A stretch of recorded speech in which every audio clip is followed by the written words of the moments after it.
Baseball card market report for October 7th through the 13th, 2021. Plus, plucking World Series MVPs for the Investment Corner. October heroes in the Investment Corner. October. When pumpkins burn bright and leaves turn colors and fall to the ground. When baseball teams turn into champions or pumpkins and fall to the ground and leave for the winter. We've already seen plenty of heroes on the diamond this month, but the big show is yet to unfold, the World Series. And with every fall classic, certain players emerge as superstars of the moment, carrying their team to glory. What better fodder for our monthly visit to the Investment Corner than a list of World Series MVPs? None that I can think of, so here are some of the top men from October's pasts, with cards that have room to grow. All player statistics culled from BaseballReference.com. 1967 Topps Mickey Lolich, SGC 96, $55. Lolich took the hill 3 times in the epic 1968 World Series against the Cardinals, including the critical Game 7 matchup with Bob Gibson. Mickey came out victorious all 3 times, and the Tigers took the crown. More than that, though, Lolich was one of the great, though unheralded, hurlers of the early 1970s and finished with more than 200 wins and 48 WAR. He probably won't ever make the Hall of Fame, but you could argue that lesser pitchers already have. Hard to see this as an overpay for this beautiful 1967 Topps card. 1957 Topps Brooks Robinson, PSA 3, $449.99. Robinson is the only guy on our list this month who is already in the Hall of Fame. But he's also one of the player's elder statesmen, and he won't be around forever. In other words, the best time to nab his rookie card was last week, but the next best time is today. This one is a PSA 3, but looks pretty nice, even if it does bring back painful memories of the way B. Robbie dismantled Cincinnati in the 1970 Fall Classic for Reds fans. 1984 Topps Traded Pete Rose, PSA 10, $64. This card still looks all kinds of wrong to me, but it has become something of a junk wax era classic. And with Rose continuing to get lots of grassroots support for the Hall of Fame, and with whispers about some sort of Expos resurrection swirling around the game, well, this one could have a bright future. At less than $70 for a perfect specimen, it's a no-brainer to add the 1975 Series MVP to our roster. 1970 Topps Gene Tenace and Vita Blue, PSA 7, $89.99. This card has a ton of potential. On top you have Blue, the 1971 American League Cy Young and MVP winner, who crafted a career that's pretty similar to Lolich and who gets a ton of love among fans and collectors. And on the bottom, you have Tenace, who ranks as something like the 13th best catcher of all time by measure of jaws and WAR, and who hit 4 of the Athletics' 5 home runs in the 1972 World Series. That stellar performance helped the A's eke out a 7-game squeaker against the Reds to give Oakland their first of 3 straight championships. If either Tenace or Blue get the call to the Hall, this would have been an all-world buy. Even if not, it has room to grow. 1989 Donruss Curt Schilling, PSA 10, $74.99. We bought a copy of this card a year ago and sort of lost our shorts.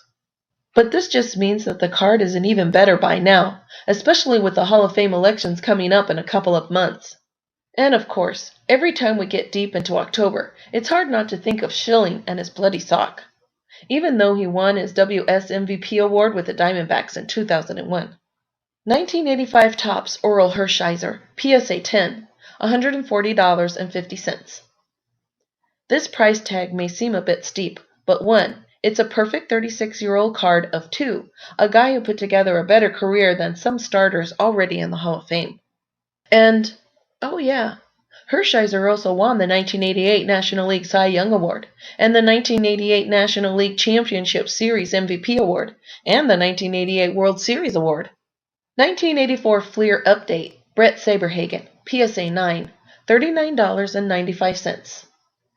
Saberhagen didn't win as many games as Hershiser, or Blue, or Lolich, but he won 2 Cy Youngs, and he tops them all in career WAR. The first of those came as a 21-year-old in 1985, when he also led the Kansas City Royals to their first ever World Series title, with 2 victories over the Cardinals to cop the MVP honors there too.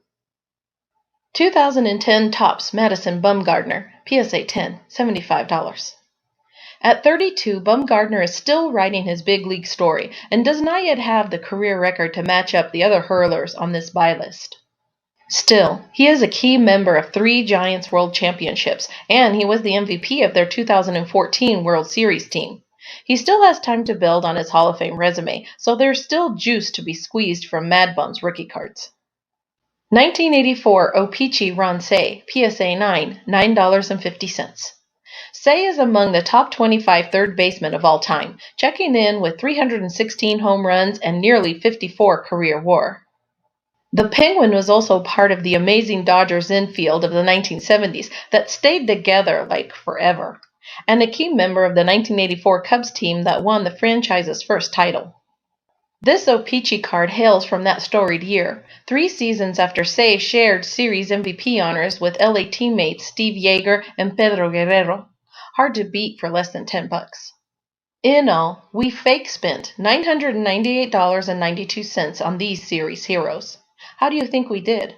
Will we take home the trophy when we revisit these buys a year from now, or will we wish that we faux splurged on a Reggie candy bar instead? We'll have to wait until this fall classic is in the books, and the next is all lined up before we can find out. What we can find out right now is how perfection holds up over time. Still perfect after all these months? Last October's visit to the Investment Corner took a positive spin on things by looking at perfect cards on the market. That is, cards graded in perfect 10 that you could have bought within the confines of our rules. Sold then recently, and within the total of fake spending among them of about $1,000. Here are the gems that we found 12 months ago. 1990 Leaf Series Frank Thomas rookie card, PSA 10. Bought 9/20/20 for $182.50. Sold 9/20/21 for $235. Profit loss plus $52.50 plus 29%. 1989 Donruss Kirk Schilling rookie card, PSA 10. Bought 9/20/20 for $120, sold 9/20/21 for $74.99. Profit loss minus $45.01, minus 38%. 1989 Fleer Billy Ripken F-Face, PSA 10. Bought 9/20/20 for $222.50, sold 9/20/21 for $400. Profit loss $177.50 plus 80%. 1985 O-Pee-Chee Nolan Ryan PSA 10. Bought 9/20/20 for $175, sold 9/20/21 for $360. Profit loss plus 185 plus 106%. 1987 Class Yellow Barry Bonds, PSA 10.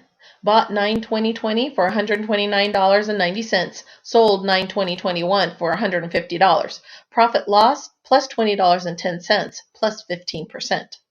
1990 Score Bo Jackson, PSA 10. Bought 9/20/20 for $170, sold 9/20/21 for $250.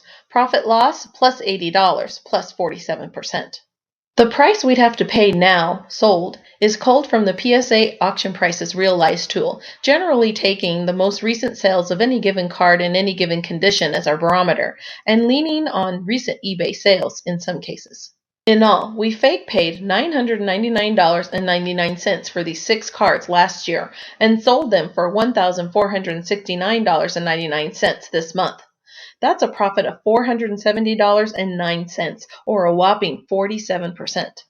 That's more than twice the windfall we saw last month in our September over September reckoning. It's a testament, I think, to the market that continues to rage in the relative scarcity of PSA 10 cards, and to the high profile of the players and specific cards involved. The only entry here that didn't jump up nicely in value is the Curt Schilling rookie card. Likely thanks to Bloody Sock missing out on Cooperstown enshrinement yet again. That's okay though, it just leaves more room for future growth.